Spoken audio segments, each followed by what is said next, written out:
Let the credits roll for a little bit. You know, the intro credits. Hmm. Get this set up on my phone too. Yeah, so thank you for joining everybody. You know, the tens of thousands that are populating the chat at this very moment as we hit live on YouTube. Denver, Gridiron and Hoops. I'm David McDougal. This is Vinny McDougal. V Mac, tell me, Vinny, what's cooking? We are back, baby. We are back. You know, you love to, hear all of our hot takes. And everything we say, it literally ages like fine wine. Just give it time. Then all of a sudden you hear the bigger Denver podcast talking about the same thing we talked about months ago. You hear the media talking about the same stuff we've been saying for a while. So just, come in, enjoy, let it ferment a little bit. Before you know it, you're going to be like, wow, I heard that before. Where did I hear it before? Oh, right here. That's where. See, I like that. Let it ferment a little bit. You know, let that wine turn fine. You know, let the soup simmer. You know, Little Leave- Worcestershire put sauce. put it on the back burner. I mean, I'm not gonna lie. I don't think I've ever put Worcestershire sauce in anything. I'm sure it's because I haven't made a good enough soup. But tell me, I mean, what type of dish are you putting Worcestershire sauce in? Worcestershire. Worcestershire. Uh, I will tell you there is one, and that's about the extent that I can do. And it's like a Cajun rice. Oh, So you okay. get some day old rice. By the way, if you're not using rice, just get it in your life. Like, it stretches meals. Total budget item, which is what I'm about. But day-old rice, you get some kind of spicy sausage. If you don't got a lot of money at the time, chicken thighs will do along with it. If you got a little cash on the side, maybe a bonus came through, splurge on some shrimp. Oh Then snap! you just get some Tony's or whatever it is, the Creole mix. Oh, Dust I it know which all one over you're that talking thing, about. and then you kind of do a little. I mean, this is PG friendly. You spread it around the edges of your pan, and then mix it in. But there's other names for it, so we'll leave it there. Pretty Uh, pretty pretty good little dish though. hey, that sounds like a solid. That sounds like a winner. I tell you what. And you know, speaking of sounding like a winner, that obviously brings me to our very own Denver Nuggets, who are coming off a 10-win streak. So pretty hot at this point in time. I tell you what, like what I found amazing was the fact that I heard that this is the longest win streak of the Nikola Jokic era, which is kind of astounding, honestly. Like I Mhm. figured they would put together that kind of streak at some point because that's what basketball is, you know. It's a game of runs, whether it's in the actual season or the games itself. So pretty interesting there. Tell me what are the highlights, lowlights of this run in your opinion?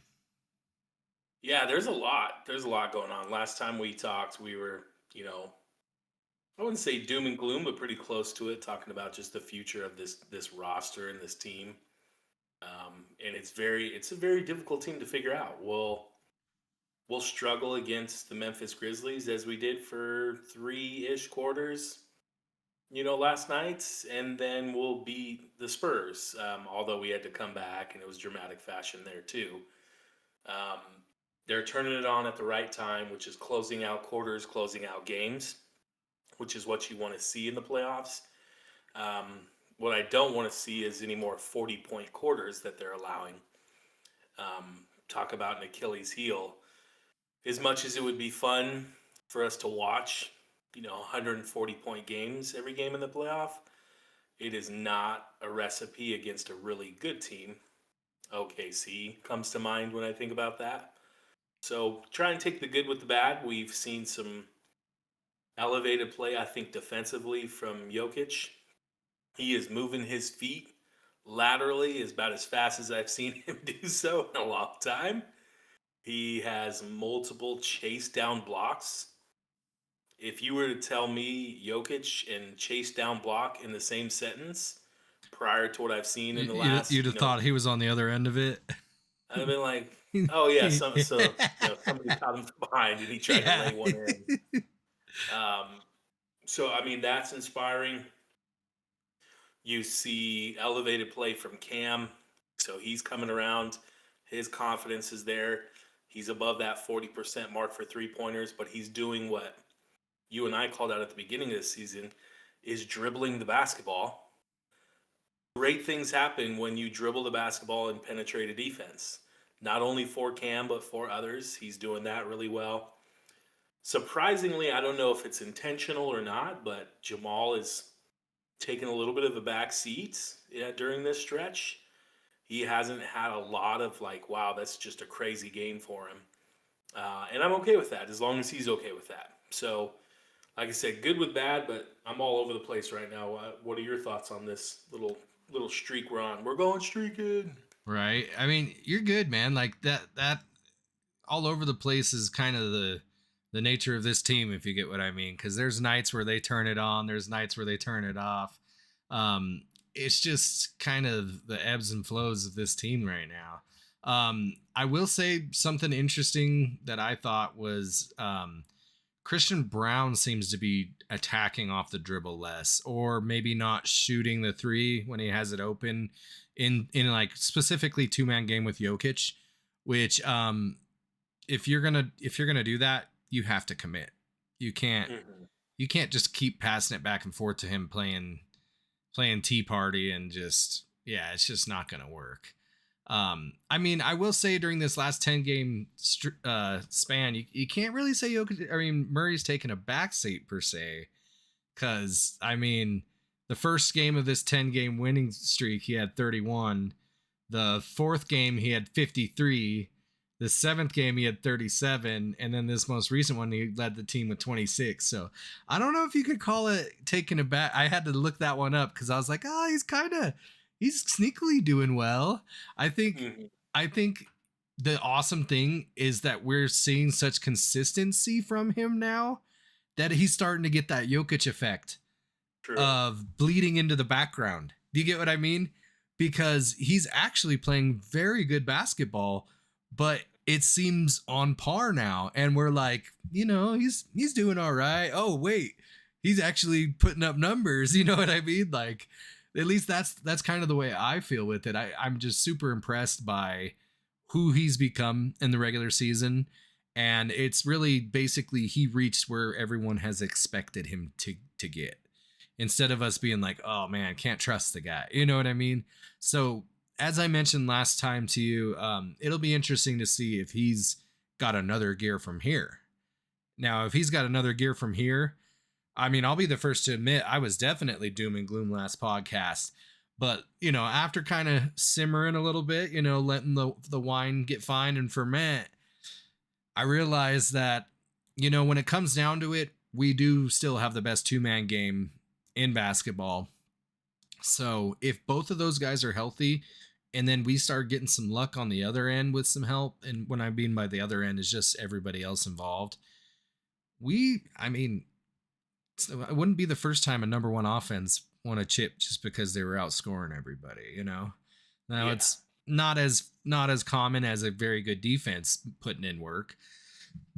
But I tell you what, I had been mentioned to you via text message, and I just want to relay this message to the listeners, or maybe listener. I mean, it depends on who's listening. I just want to relay that I want this to be the revenge tour. I want Minnesota in the first round. I want OKC in the second round. And then I want us to take down the juggernaut Spurs in the Western Conference Finals, because I think it would be freaking cool to just basically bulldoze the two teams that have given us the most problems of all teams in the NBA, and then to go up against the future that the NBA is selling, just to say, you know what? No, because the present's still here. The Nuggets are still here. Jokic is still the best player, and we're taking the chip, baby. So I'll give that positive vibe right there, and I'm sure it's some hyperbole, but hey, I'll put it out into the ether. It into existence. Yeah, I mean, Speaking of our techs, I mean, I firmly believe we can beat anybody and lose to anybody. Like, there, this team could go all the way to the finals, or literally could lose in the first round, which is a weird thing to say. You know, for the most part, when you think about a team that is conference finals or NBA finals capable, you don't picture them at all losing in the first round. Yeah. But you know, anything could happen in this with this team because their defense is so spotty. Obviously, Aaron Gordon helps them significantly. Oh We've yeah. talked about the injuries all year long, not having Christian Brown healthy, not having Peyton Watson healthy, not having Aaron Gordon healthy. Three, probably your three best defenders. So obviously, it's going to look worse than probably what it actually is. Aaron Gordon showed up. You know, everybody knows he showed up against the Spurs defensively and offensively. So that's the piece that's so interesting for me, and that's why I can't figure this team out. Is we can allow 40 points in quarters, but we can score 45. So it's like hard to really pinpoint exactly what's going to happen with this group. I do think we're going to see Minnesota in the first round. Reason being, OKC doesn't have anything to play for. So when we come to Friday's matchup against OKC, I highly doubt they're not chasing history. They've already clinched the 1 seed. They really have no benefit to beating us in that game if they even play their starters. So hopefully we could beat an OKC team without their starters playing. And then, And let's be real. They probably want us to play Minnesota. true, right? Like they are on record that the Denver was their biggest challenge. You know what I mean? So like they probably want us to either get beat up or get beat by them, you know?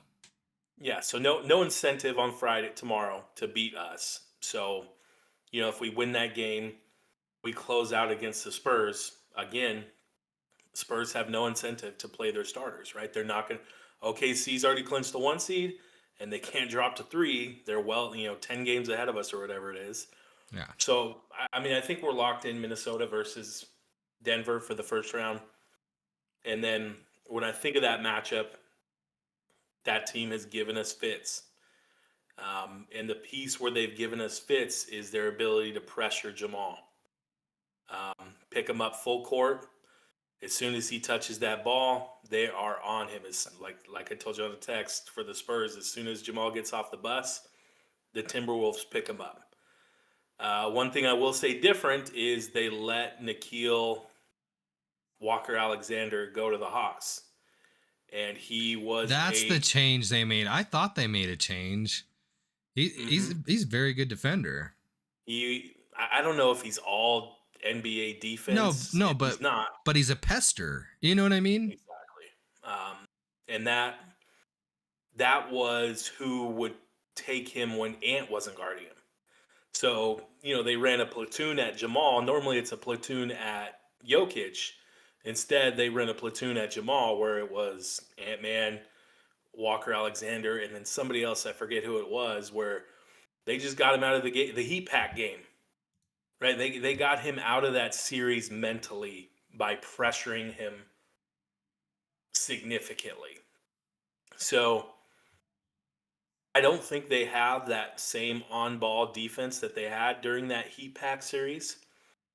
Mike Conley was the other guy they threw at him. Yeah. And then, so this year they have Bones Highland as the second string, which is just interesting. Sorry to waylay you there.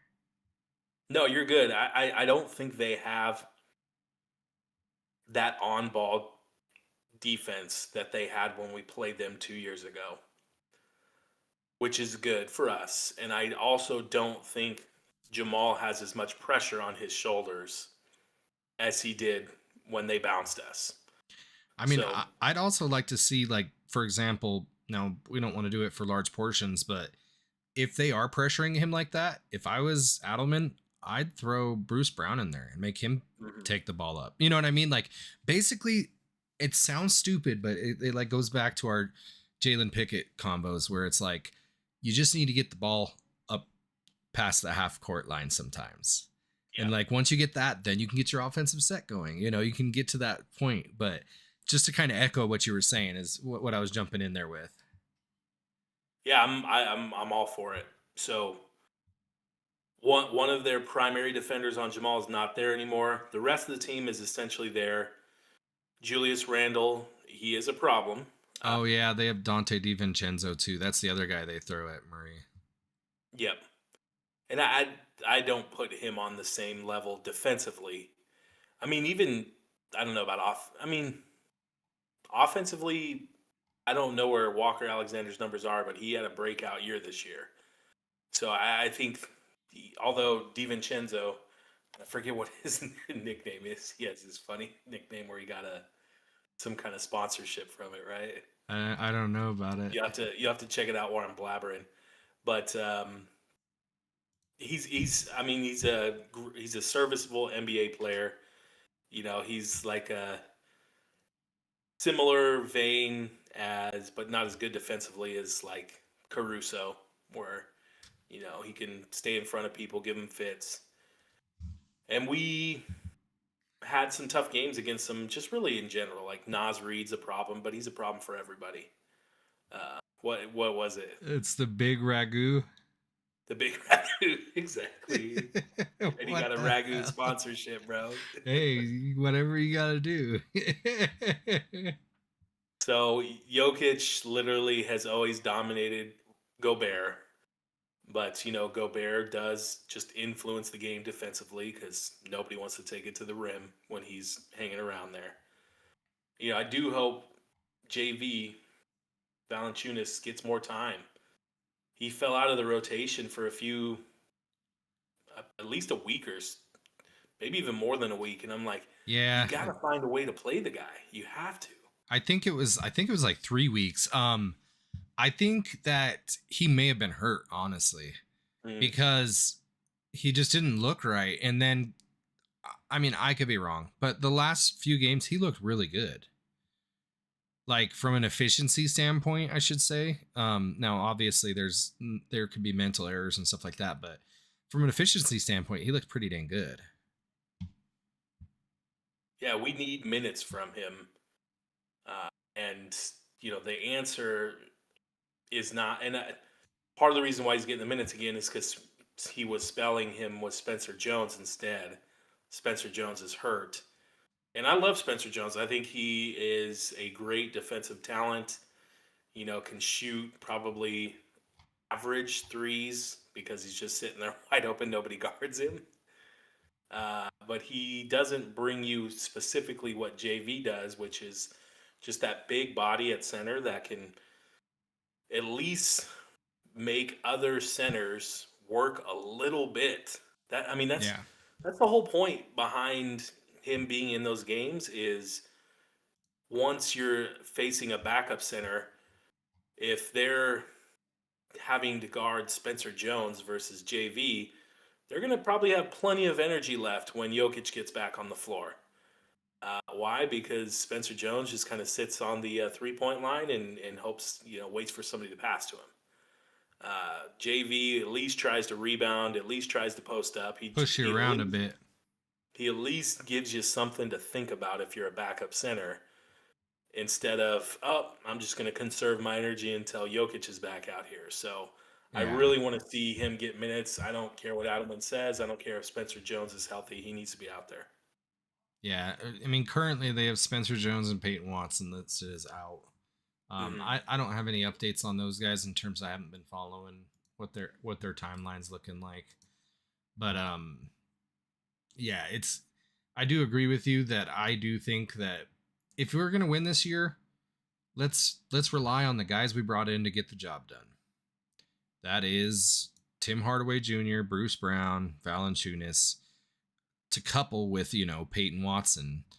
Mhm. That gives us a deep team, man, deeper than we've had, and you just can't. You're not gonna win. You're not gonna win the championship playing Jokic 43 minutes a night. You're just not, or Murray. So give the guys a break early and often, and don't panic. Don't be like, oh man, we're down by 7. I need to get Jokic and Murray back in. No, Yeah. just let's let it ride. At least that's where I'm sitting. I agree because those minutes are fine in Game 6 and Game 7, Yeah. right? If we're in Game 6 and it's a must win or it's a closeout Yeah. game, Good point. Yeah. go for it, right? Games 1 through 4, maybe even 1 through 5. Unless it's some kind of closeout situation, play the team, and that's what the Thunder did. So why not try and emulate it a little bit? So, just out of curiosity, I looked up Tim Hardaway Jr.'s nickname, and apparently he's had a few. So, THJ is a common one, but they also call him Timmy Buckets. And now it says recently he has been nicknamed Timmy Too Much Space Hardaway due to his shooting ability with the Denver Nuggets. That's funny. So that's pretty good. I like that. He's like, just not as athletic and more IQ than J.R. Smith. Like he just shoots it. He does not care. He doesn't care if he's open. He doesn't care if he's covered. He does not care. He's going to shoot the ball. So some things I didn't think I'd get into for you guys, chat, is nicknames on the team. So for Jonas Valanciunas, other than JV, they've also called him Lithuanian Lightning, Big Science, Jonosaurus, and then probably my favorite, the Big Baltic Bouncer. Yeah, that's my favorite too. Yeah, for many reasons. Oh, that's just funny. Lithuanian Lightning. I don't know where they got that from. Right. Bruce Brown's, other than Brucey B, they call him Cowboy Bruce for obvious reasons. Bruce, you can tell. Next game you watch JV, you can tell like early on in his basketball career, some coach got on him about hustling back, down the floor, because you'll see him. He'll all of a sudden like put his head down and pretend like he's trying to run as fast as he can. And it's like, dude, like, what are you doing? Like, just run. Like, you don't have to put your head down to show that you're hustling back. Like, this isn't high school anymore, okay? That's funny. Like, but check it out next time you watch, and you'll see if he's behind on a fast break or needs to get back on defense. He'll put his head down like he's the little engine that could to muster up all his strength to get back on defense. It's hilarious. That is pretty good. There's not any other great nicknames. For some reason, they call Cam Johnson the Twin because his former teammate DeAndre Ayton described his close bond and similar play style to Mikal Bridges. They also call him Killer Cam. Long John Silver, that's pretty good. I like that. Cam Johnson, Long Johnson Silver. I got that name. Right. They were probably watching an episode of Austin Powers. I mean, the season's not over yet. He may have a nickname, that he gets crowned by the end of the season, That'd be pretty legit, because that'd mean he's doing something well. At least we hope. So yeah, I do think you are right. The chances of us facing anybody but the Timberwolves, given the fact that we are 2 games up in the win column, basically we're a game up on the Rockets and a game and a half up on the Lakers. The only way for this all to shift would be if we basically if we went to 4 or 5 and one of those teams moved up. And I tell you what, I don't want the Nuggets trying to control destiny this season. Just play, Yep. try to get the wins on the schedule, and let's go ahead and deal with what we got. Yeah, we got the tiebreaker against the Rockets too. And LA's on a 3-game skid. They got Golden State tonight with Steph back. And the Warriors also don't have anything to play for. Nope. They're locked in at 10. Yeah, they're locked in at 10. So that game technically could go either way, because the Warriors could be like, don't need to win it. Yeah, they'll probably play Steph because he just needs to get kind of back into playing. Which, yeah, definitely makes sense. Let's see. They're already playing They did not play Steph tonight. Oh, okay, gotcha. They're Dr- just like whatever. Draymond's still playing. Podzimski's playing. Seth Curry's playing. The better 3-point shooter statistically. No, Don't forget it. I'm sure he lets hey, him know. right? You know, he lets his brother know. He's all, "Hey, you may have to shoot in triple coverage, but I'm still the best percentage shooter in the family." Yeah, yeah. The So we Rockets talked about actually mini. won. Sorry, go ahead. We talked about mini, which let's just assume we beat Minnesota. Um, we beat Wemby once this year, right? The only game that he played, we beat them. They controlled what would you say 90% of that game? The Spurs. I don't know if you watched it, but I did not, but I mean, I'll be honest. I'm not afraid of the Spurs yet. And my whole reason being is that I think Jokic can draw enough gravity from Wemby that it actually limits his overall prowess of being an off-ball defender. Because actually, if you look up statistically, he's like, so like surprising. This might surprise you to say this, but he is actually statistically not good in one-on-one matchups. He's where he shines at is off-ball help. Think of right. Marcus Camby, if you get what I mean. Yep. So that is the interesting thing about him. And I just think that now, by all means, they've got speed, and speed kills us because we don't have anybody to stick with that. That's why I was afraid of them getting De'Aaron Fox. But I do think that at least this year we've got the edge over them. But what are your thoughts on that? Yeah, the piece that concerns me is guard play. Their guards are terrorizers, man. Castle, Harper, um, forget the other guy's name. Fox. Fox plus one more. Like they had CB and Murray and Brown running around like chickens with their head cut off, trying to catch up to him. And then when they did catch up to him in cases, they started backing him down and posting him up, which I was like, oh my goodness. Oh, are you talking about No, Keldon Johnson? he's a solid one, and then the 3-point shooter. Carter Bryant, maybe? No, got a goofy name. Um, Julian Champagne? Yep, Champagne or whatever it is. Champagne? Yeah, like they are they're good. Not all of them, but several of them are good 3-point shooters. They're Yeah. all lightning fast, like you said. Castle was picking up Murray full court. Um, and really, the Spurs, like I said, they controlled a good 90% of that game. We were constantly trying to come back, which we obviously did.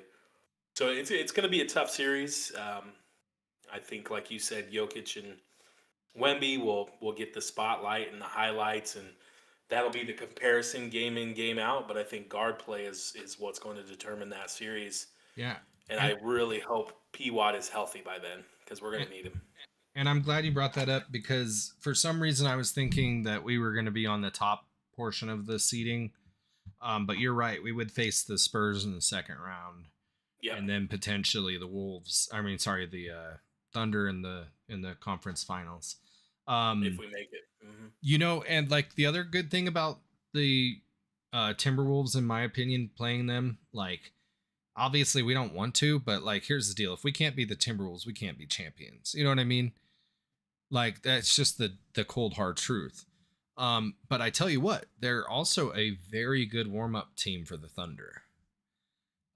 If you think about the way they're constructed, at least in my opinion, very very stout perimeter defense, with a shot blocking center kind of anchoring the defense. You know what I mean? Like it's just, Mm-hmm. at least in my opinion, it's like a very similar team, that to get you kind of prepared for that test in the Thunder.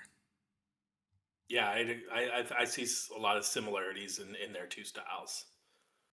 So, like I said, I hope P Watt's healthy for it because we just need that additional perimeter defense. 100% going to need it if we get to OKC round. But it will be a fun series. Each game that we played the Spurs was in the 130s. Uh, I know this last one was overtime, but it was still way up there before they even got to overtime. So a lot of points will be scored in that series, that's for sure. Yeah. I don't know if the Thunder are just resting everyone, but I just, for curiosity, looked at their depth chart and everybody is out. Yeah, they locked the 1 seed. Yeah, so they're just resting everybody each game forward. Yeah, that's what I'm Because saying. I There's was no like, reason I we was shouldn't like, beat them. I was like, why is Jalen Williams out, Chet Holmgren out, Isaiah Hartenstein out, Shai Gilgeous-Alexander out, Isaiah Joe out, AJ Mitchell out, Kassan Wallace out? It's like, I was The like, entire what? team. I was like, what's going on here? But That's what I'm saying. When we play them tomorrow, there's no reason we shouldn't win, and I think right, that might lock up the 3 seed. man, I thought they acquired a big. Maybe they ended up waiving whoever it was. The Thunder, that is. I know they acquired Jared McCain, and that's going to be a bit of a wrinkle from the last time we played them. But I could have swore they acquired a big, and I was like, of course they did to match up with the Nuggets. But I must be mistaken, because I tell you what, behind Hartenstein, I'm not necessarily afraid of the Jokic effect in that series right now. Well, I guess I'm mistaken, because Hartenstein and Chet basically will rotate. Well, don't forget the other Williams, the other Jalen Williams. Kenrick Williams, maybe? No. He's the dude that Jokic almost, tried to kill him. Oh, you're talking about, is it Jalen? Yeah, I forget. There's two Jalen Williams, right? There's the guard, and then there's the backup big. Oh, that's right. Yeah, you're right. Jalen. Yeah, he's, for some reason they buried him on the depth chart, so I didn't see him. But yeah, that's the guy. You're right. Yeah, they run him after Chet, and after Chet and Hartenstein. Mostly Hartenstein has 5 fouls every time he plays Jokic, basically. Yeah. I mean, I just don't want Jokic to make it personal like him against those 3 bigs, because man, they just this year they have gotten Jokic out of character every time they played him. Yeah. And unfortunately, that's when Jokic is at his worst, is when he's flustered. Because then he goes in the hole trying to draw a foul, and then he ends up picking offensive fouls up. Just from my experience watching Jokic, he gets all mad, and then he like tries to either chicken wing or do some type of crazy method of trying to draw a foul, and then he ends up getting offensive. I see why he's so mad, and we've talked about this. Like, you can't touch some of these other players. You can't touch some of these guards, but Jokic just gets absolutely hammered and doesn't get the call. So, I mean, I get why he's so frustrated, but it's like you gotta take the good with the bad. He fouls like crazy when he's on offense. He pushes, he shoves people in the back on rebounds, and for the most part, it doesn't get called against him. Like, so take the good with the bad, man. It'd be a beautiful thing to see SGA not get calls this playoff run, which we know won't be the case, but it is interesting. I tell you what, whoever that OKC is going to end up playing, it's not, in my opinion, it's not going to be an easy match. Like, unless for some reason the Portland Trailblazers pull through, like, in my mind, they're either going to be playing the LA Clippers or the Golden State Warriors. And like, I know Golden State doesn't have Jimmy buckets, but I still don't think they're an easy out. And to tell you the truth, this LA Clippers team is actually one of the hotter teams in basketball, because I don't know if you remember, but they started out like dog crap. And it seems like Kawhi Leonard and James Harden are healthy. Yeah. Well, Harden's gone. Oh, Harden's gone? Remember the first... Oh, he went to the Cavs. I'm an idiot. Yeah. First domino to fall was Chris Paul. Yeah, and Then when then they that was so surprising to me that Chris Paul just kind of went out with a whimper. yeah, well, as soon as they got rid of him, they won like, 15 out of 18 or something like that. Yeah. So it's like, okay, so it was Chris Paul that was the problem. It wasn't Tyronn Lue, it wasn't the Clippers. And then, they trade away Harden as well, which gives Kawhi just a little more uh, freedom to shoot. But yeah, I agree. They should be tough matchups. I don't know anything that'll go 6 or 7, but As shouldn't be far sweet. they're a decent defensive team right now because they've got Chris Dunn starting at shooting guard. I like Chris Dunn's defense. And Yep. then they got Darius Garland. I don't know much about his defense at all. I just know he can put up points. Power forward, they got Derek Jones Jr. He's a good defender. And then Brooke Lopez at center. So, like, I think bare minimum, they've got some good defense over there. They got John Collins coming off the bench. But, yeah, I'm getting lost in the weeds on a team that probably won't make any waves. unless we're talking to Ben, our Oh nephew. yeah. They're gonna win it all. uh, but yeah, so in general, definitely, I mean, we're closer to the playoffs, so it's a little bit brighter of an outlook from me at least. Uh, it is interesting watching their 10 game streak. They had 2 games that were sub 125 points scored, and then other than that, it's like 128, 135, 142, 130, 136, 137, 136. So they're freaking putting up points, man. They're the number one Yeah. offense for a reason. Just find a way to buckle down on defense to not, like I said, don't give up these 40-point quarters. I mean, I would love to not give up 35-point quarters or 30-point quarters, but this is modern NBA. But man, when there's times where I'm looking up, I'm like, oh my goodness, there's 4 minutes left and they're already at 32 points. The opposing team, like, this is not looking good. So just trying to avoid that as best we can. Yeah. It is interesting looking at the points leaders. So like we're a point leader by 1.5 points, which is honestly not nothing to sneeze at. Then the Heat are second, the Cavs are third, Spurs are fourth, OKC is fifth, and your Atlanta Hawks, Vinny, coming in at sixth. They've made quite the turnaround this season. Shout now. But then after Plus they that, got Kuminga. oh, did they? He's got the funniest nickname in all of sports. What's his? The first 3 letters of his last name plus bucket. Oh my goodness. That's awesome.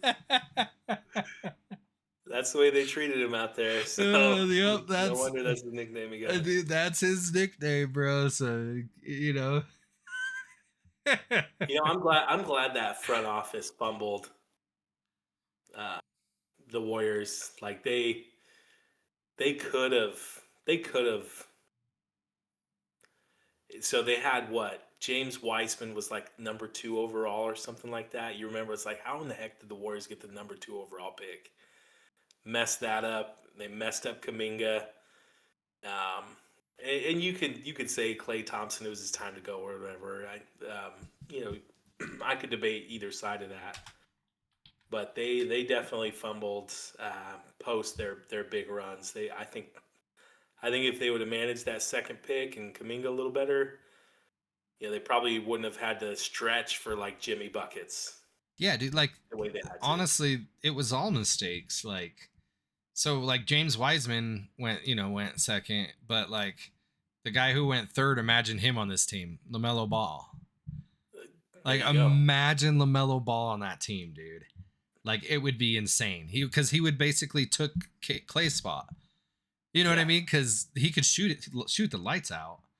Yeah, and Kerr would have figured out how to have him play in the system, but who else was maybe the next 5-6 picks? Anybody else there? It was not a great draft. Later on, it gets better.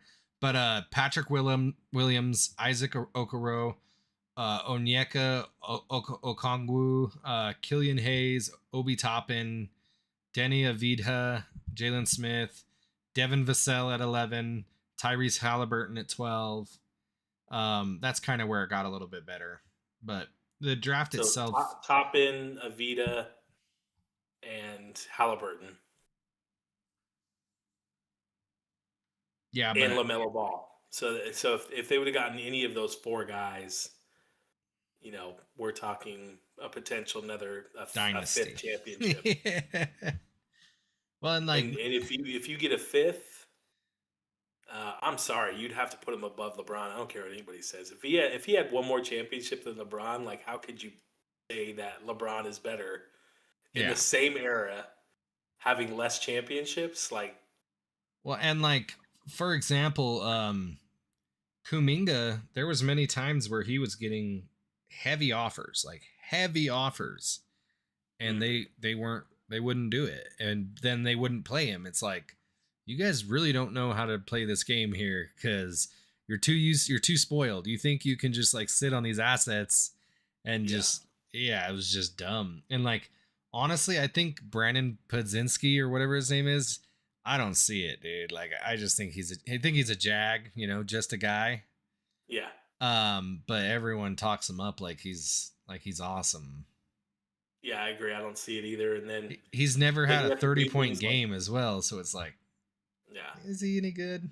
I mean, everybody's shooting threes now. Like Yeah. Spencer Jones can shoot threes. Come on now. Like he has one of the goofiest shots. Well, and honestly, like, I know they did it from chemistry and like probably because Curry said he needs him or else he'll leave. But re-signing Draymond to the contract they re-signed him to, it was Yeah. like 30 million a year. It's like, what? For 5 point, like, I'm gonna read you his stat line. 8.5 points, 5.5 rebounds, 5.5 assists, zero point 0.9 steals, zero point 0.6 blocks, 2.6 turnovers. Like, Yeah. do you really need the guy? He's got a lot of leadership though. Hey, he's willing to kick a guy in the nads. That's what he's willing to do. Let's punch Jordan Poole in the face, his teammate. Dude, It's that's still wild, man. yeah. Because at the time he was a rising star, and now he's like, have you? I saw him in a game recently, and I was like, dang, he looks rough. Like, he just stopped. Like when Derrick Rose got all injured, he just stopped taking care of himself. That's what it Yeah. reminded me of, man. I was like, oh, that's Well, rough. he's playing for the Wizards there, so I mean, do Yeah, you blame him? I don't even think he's playing for the Wizards now. I think he's on the Oh, Pelicans okay. now. Oh, gotcha. Well, he went to the Wizards first. Yep. And then that's where players go to die. Yeah. Now he's And hanging out with Zion. nowadays the Pelicans is where players go to die too. Craziness. Well, I mean, that's not us. Yeah. We have a chance. So you're saying there's a chance. We have a chance. It's going to take a lot of stars to align. It's going to take some health, especially Aaron Gordon. I'm willing to just tell Coach Alleman. I know he listens. Tell Aaron Gordon he does not have to run on fast breaks for offense. I don't care. Like just let the team go do whatever they're going to do. You just take your time. Take your time getting up the floor, okay? Just get back to the 3 point line. There you go. Like I just play to the 3 point line, go to the dunker spot nice and slow if there's still some time left on the shot clock. And then if anybody other than Jokic or Murray throws him an alley oop again, immediately bench them because we don't need him reaching further than what he should, and we know those two are drawing like two or three defenders before they pass to him. So nobody else can throw a lob to him. As a matter of fact, unless he wants to, don't dunk at all. Just stay, play below the rim as best you can. Literally play like LeBron James in the sense of just kind of mosey up and down the play, floor. play like Jokic. Play like Jokic, please, dude. Like we cannot. And if people are pressuring Murray and you're trying to get Aaron Gordon to bring the ball up the court, stop.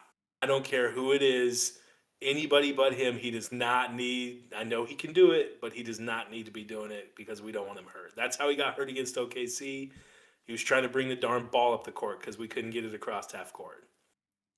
Now, I know these numbers are skewed because the start. We've had so many injuries. Different guys started and played more minutes and stuff like that. But over the course of the season, we've had 7 players in double-digit figures. I thought that was kind of cool. Nice.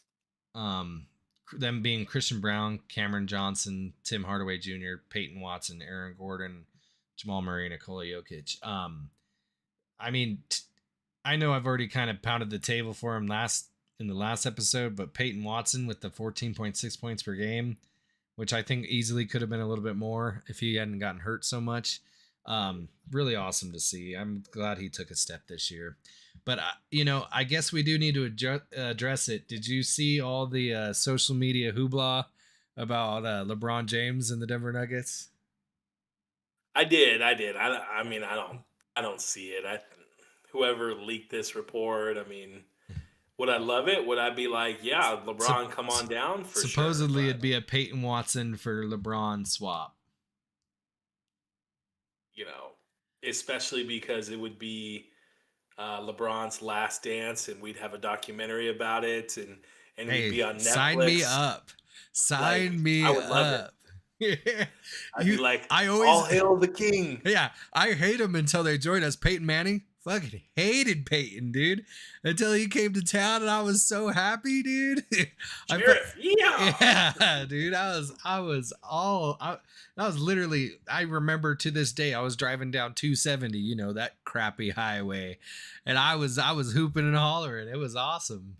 But yeah, I mean, LeBron, if you want to come don a Nuggets jersey and be the third fiddle to Jokic and Murray, feel free. Oh yeah, it'll be a good time. You'll get a ring for sure. And if Jokic can win this one this year, you come next year, that'll just cement him as one of the best centers of all time. Just throwing it out there. Hey, let's do it. Let's get it done. Hey guys, thanks for joining us. If you haven't already, like, comment, subscribe, share this to a friend, talk some smack in the comments section. Do it, do it all. We're here for it. But this is Denver Gridiron and Hoops. I'm David McDougal. This is Vinny McDougal, VMAC. Thanks for joining us, guys.